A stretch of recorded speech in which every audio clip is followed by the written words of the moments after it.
Une méthode radicale et un crève-cœur pour les apiculteurs. Tout brûler. Jusqu'à aujourd'hui, c'était la seule réponse face à la loque américaine, une maladie très contagieuse qui décime des millions de ruches d'abeilles dans le monde.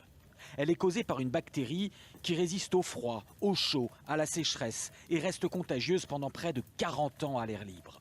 C'est ce qui est arrivé l'an dernier à Daniel Smith et son père, apiculteurs dans le Maryland. Les services vétérinaires sont très stricts et veulent éviter toute propagation à un État voisin. Alors on brûle immédiatement l'équipement, les abeilles, on perd nos contrats commerciaux. Ça nous impacte tous ici. Les humains ont leur vaccin, par injection ou voie orale. Les mammifères et animaux d'élevage aussi.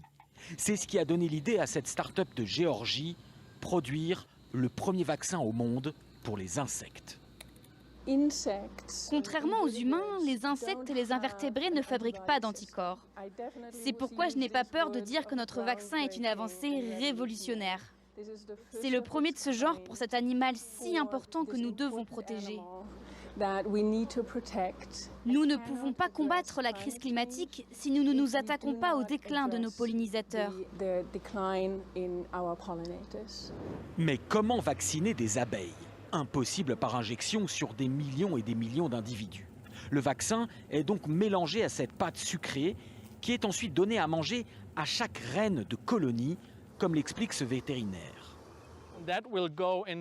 Ça ira ensuite dans son système sanguin, puis ses ovaires.